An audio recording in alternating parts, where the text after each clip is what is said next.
ஓம் நமோ பகவதே வாசுதேவாய. ஸ்ரீமதே ராமானுஜாய நமக.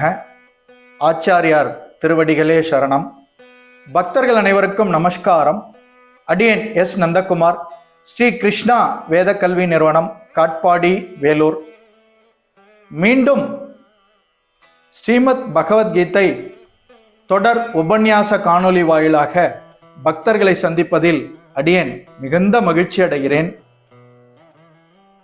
நாம் பகவத்கீதை குறித்து பல அரிய பொக்கிஷமான தகவல்களை பக்தர்களுக்கு வழங்க வேண்டும் என்பதில் உறுதி பூண்டு பகவத்கீதை ஏன் கற்க வேண்டும், எதற்காக பகவத்கீதையை நாம் கற்க வேண்டும், ஒவ்வொரு தனி மனிதனும் தன்னுடைய வாழ்க்கை பாடமான பகவானால் அருளப்பட்ட ஸ்ரீமத் பகவத்கீதை மூலம் அந்த ஸ்லோகங்களை கற்று ஸ்ரீமத் பகவத்கீதை எப்படி வாழ்க்கையில் நடைமுறைப்படுத்தி ஒரு ஆன்மீகமயமான, ஒரு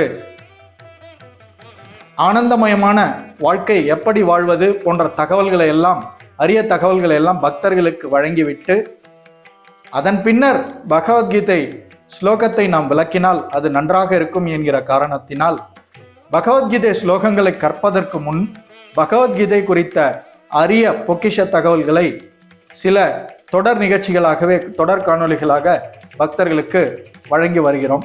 அந்த வகையிலே சென்ற காணொளிகளில் எல்லாம் பகவத்கீதை உரைக்கப்பட்ட சூழ்நிலை குறித்து சில தகவல்களை பக்தர்களுக்கு கூறினோம். இந்த காணொளியிலே பகவத்கீதையினுடைய உட்பொருள், கருப்பொருள், பகவத்கீதை நமக்கு எப்படியெல்லாம் பயனளிக்க வல்லது, பகவத்கீதையை நாம் ஆழ்ந்து கற்றால் எப்படிப்பட்ட ஆனந்தமயமான வாழ்க்கையை நாம் வாழ முடியும் போன்ற தகவல்களை இந்த காணொலியில் காணலாம். பகவத்கீதையின் உட்பொருள் மற்றும் கருப்பொருள் பகவான் ஸ்ரீ கிருஷ்ணரே ஆவார். ஸ்ரீ கிருஷ்ணரை மையப்படுத்தி தான் பகவத்கீதை, ஏனென்றால் இது பகவானால் உபதேசிக்கப்பட்டது. இதை பக்தர்களிடம் தெளிவாக விளக்கும் காரணம் என்னவெனில், சில உரையாசிரியர்கள் பகவத்கீதைக்கு மனம் போன போக்கிலே உரை எழுதியுள்ளார்கள். அப்படிப்பட்ட விஷயங்களை தவிர்த்து சீட பரம்பரை வாயிலாக, அதாவது தொன்று தொட்டு வரும் ஆச்சாரியர்களின் வாழையடி வாழையாக ஒரு வைணவ பரம்பரை வாயிலாக வரும் பக்தர்கள் மூலம்தான் பகவத்கீதையினுடைய தகவல்களையும் பொக்கிஷங்களையும் பகவத்கீதை ஸ்லோகங்களையும் நாம் கற்க வேண்டும். ஏனென்றால் ஆச்சாரியனுடைய அருள் மிக மிக முக்கியம். ஒரு பக்தனுக்கு ஆச்சாரியனுடைய, தன்னுடைய குருவினுடைய அருள் மிக மிக முக்கியம். அது இருந்தால்தான் பகவானுடைய அருள் அந்த பக்தருக்கு கிடைக்கும். அதுதான் மாதா பிதா குரு தெய்வம் என்று கூறினோம் அல்லவா.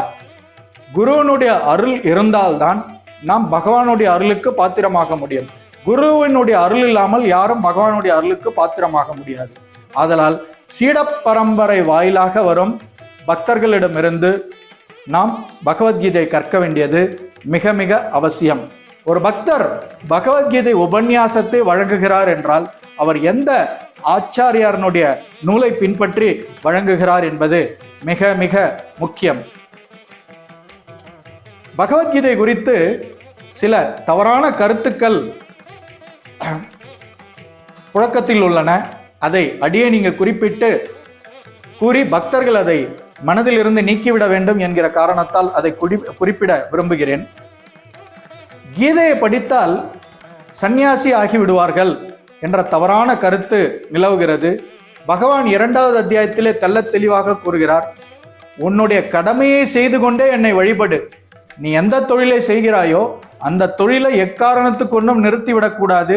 அது உன்னுடைய தொழில். அந்த தொழிலை செய்து கொண்டுதான் நீ என்னை வழிபட வேண்டும் என்று பகவான் தெள்ளத் தெளிவாக கூறுகிறார். எந்த பகவத்கீதையினுடைய எந்த அத்தியாயத்திலும் எந்த ஸ்லோகத்திலும் நீ உன்னுடைய தொழிலை விட்டுவிடு என்று பகவான் கூறவில்லை, நீ சன்னியாசி ஆகிவிடு என்று எங்கும் கூறவில்லை.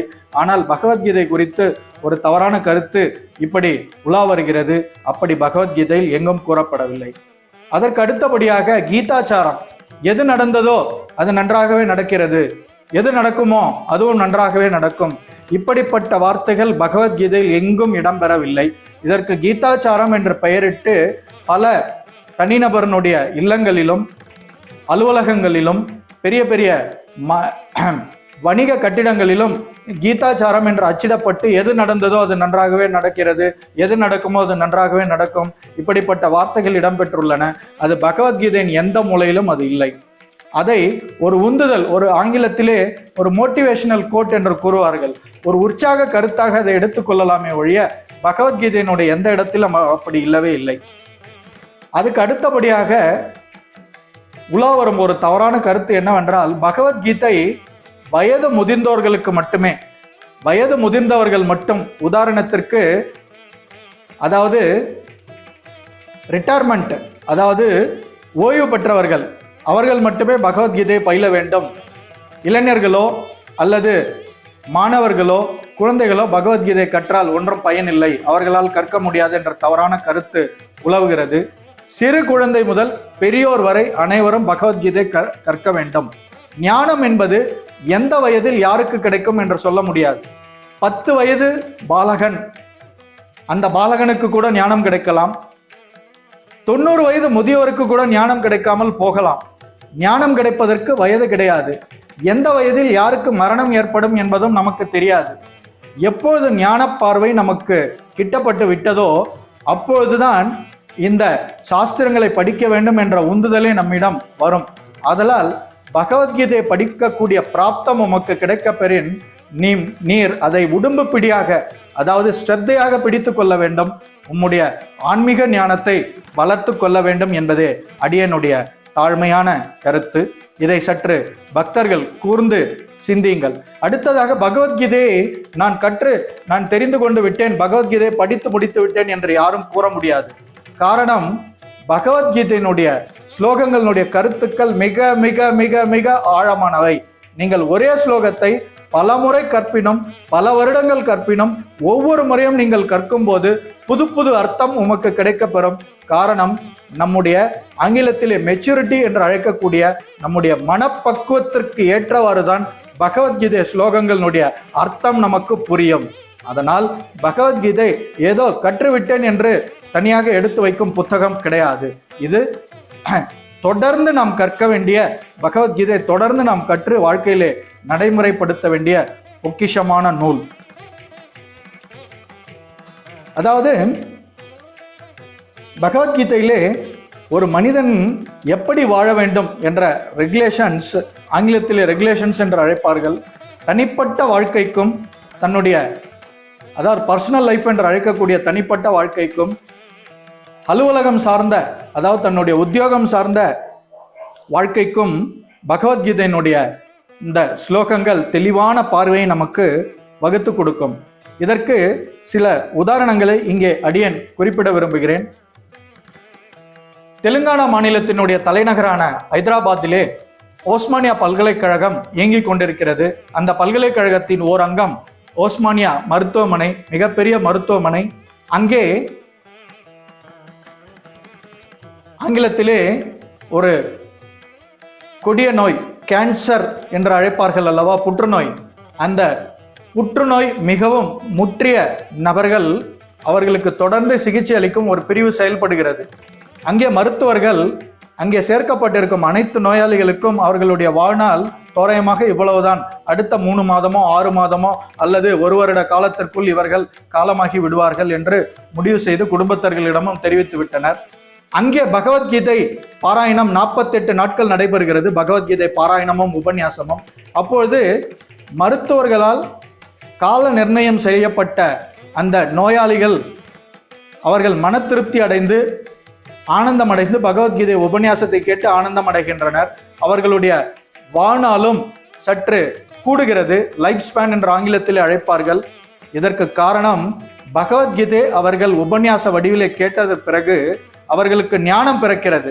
எந்த ஒரு மனிதனுக்கு ஞானம் பிறக்கிறதோ அவன் கவலையில் இருந்து விடுபடுவான், நோய் நொடியை பற்றி கவலைப்பட மாட்டான், சகலத்தையும் சர்வம் கிருஷ்ணார்ப்பணம் என்று பகவானிடமே அர்ப்பணித்து விடுவான்.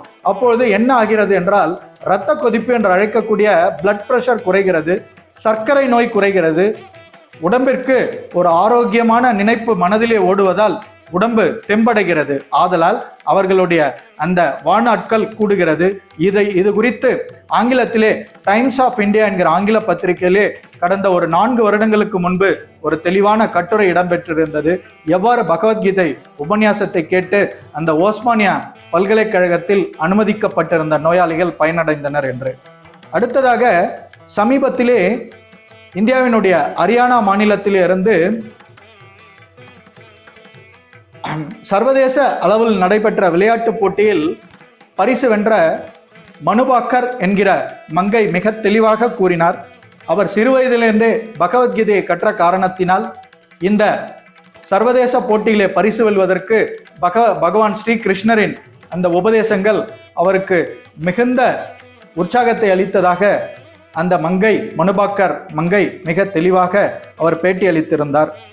அடுத்ததாக சமீபத்திலே உயரம் தாண்டுதல் பாராலிம்பிக்ஸ் என்ற மாற்றுத்திறனாளிகளுக்கான பிரத்யேக விளையாட்டு போட்டியிலே உயரம் தாண்டுதலில் சரத்குமார் என்ற ஒரு விளையாட்டு வீரர் பரிசு வென்றார் சர்வதேச அளவிலே. அவரும் பகவத்கீதையை தொடர்ந்து தான் கற்று வருவதாக மிக தெளிவாக பேட்டி அளித்தார். பகவத்கீதை பகவானின் நாமம், ரூபம், குணம், லீலைகள் பற்றிய உன்னதமான விளக்கங்களை மிக தெளிவாக விளக்கக்கூடிய ஒரு இலக்கணம். ஆதலால் இதை அனைவரும் கற்று தங்களுடைய வாழ்க்கையை மேம்படுத்திக் கொள்ள வேண்டும் என்பது அடியனுடைய பணிவான வேண்டுகோள்.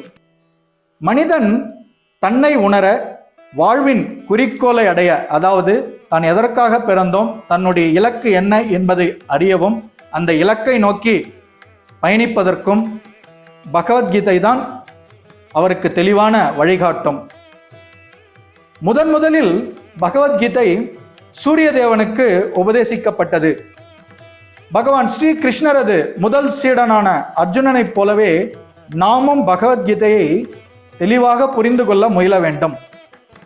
நாம் பகவத்கீதையை கற்று சர்வம் கிருஷ்ணார்ப்பணம் என்பதற்கு ஏற்றாற் போல பகவான் ஸ்ரீ கிருஷ்ணருக்கு தொண்டாற்றாவிடில் மாயைக்கு தொண்டாற்ற வேண்டி வரும். அதாவது மாயா சக்திக்கு பகவான் ஸ்ரீ கிருஷ்ணருடைய சேவகராக நாம் மாறாவிடில் மாயா சக்தியினுடைய தொண்டனாக மாறி அந்த மாயா சக்திக்கு நாம் தொண்டாற்ற வேண்டி வரும் என்பது பகவத்கீதை கற்ற பக்தர்களுக்கு தெளிவாக புரியும். பிறப்பு இறப்பு என்னும் தொடர் சக்கரத்திலிருந்து நாம் விடுபட பகவத்கீதை கற்றால் மட்டுமே இதிலிருந்து எவ்வாறு விடுபடுவது என்பது தெளிவாக புரியும்.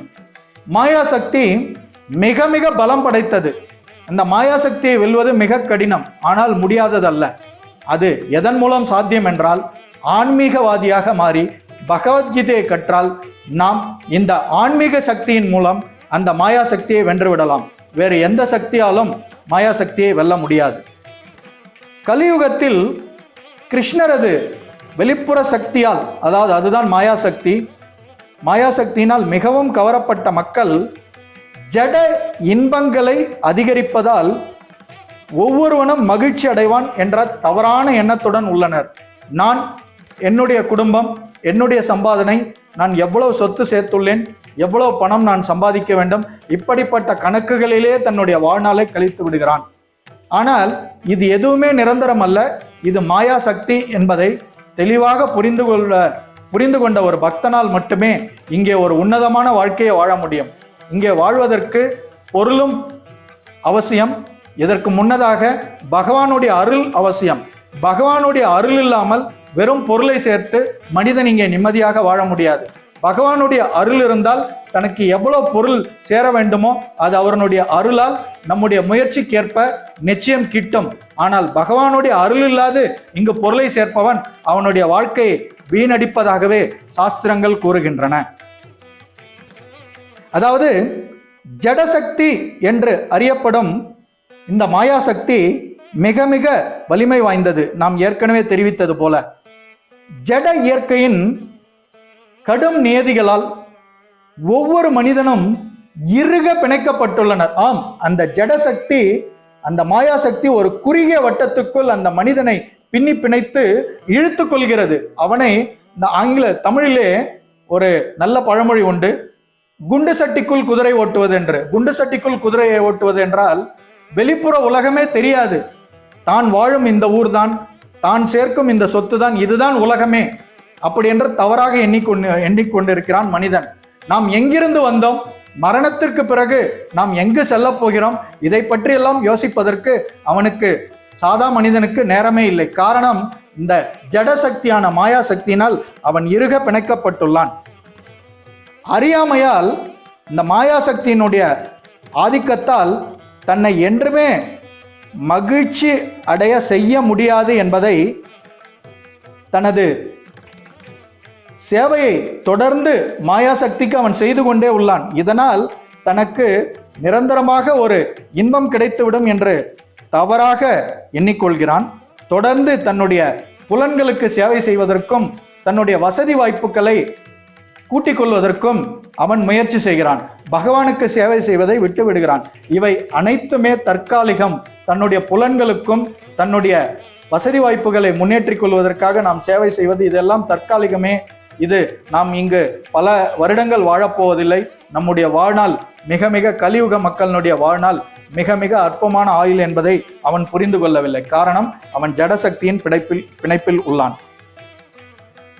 தனது சுய ஜட புலன்களை திருப்தி செய்வதை விட்டுவிட்டு இறைவனது புலன்களை திருப்தி செய்ய ஒருவன் முயற்சிக்க வேண்டும். இதுவே வாழ்வினுடைய உன்னதமான பக்குவ நிலை. இந்த பக்குவ நிலை எவ்வாறு அடைவது, பகவானுக்கு எவ்வாறு தொண்டாற்றுவது, தொண்டாற்றிக்கொண்டே நம்முடைய அன்றாட வேலைகளை, கடமையை எப்படி செய்வது, அதன் மூலம் நமக்கு பகவானின் அருள் எப்படி கிட்டும், நாம் ஒரு ஆனந்தமயமான வாழ்க்கை எப்படி வாழ முடியும், இங்கே இந்த கலியுகத்திலே நாம் சந்திக்கும் அன்றாட பிரச்சனைகளில் இருந்து எப்படி ஆன்மீக சக்தி மூலம் நாம் அதை வெல்ல முடியும், இப்படி போன்ற பல தெளிவான விளக்கங்கள் எல்லாம் பகவத்கீதையை கற்றால் மட்டுமே ஒரு பக்தனால், ஒரு மனிதனால் புரிந்து கொள்ள முடியும். அதற்கு அடுத்தபடியாகத்தான் அவன் பக்தனாக மாற முடியும்.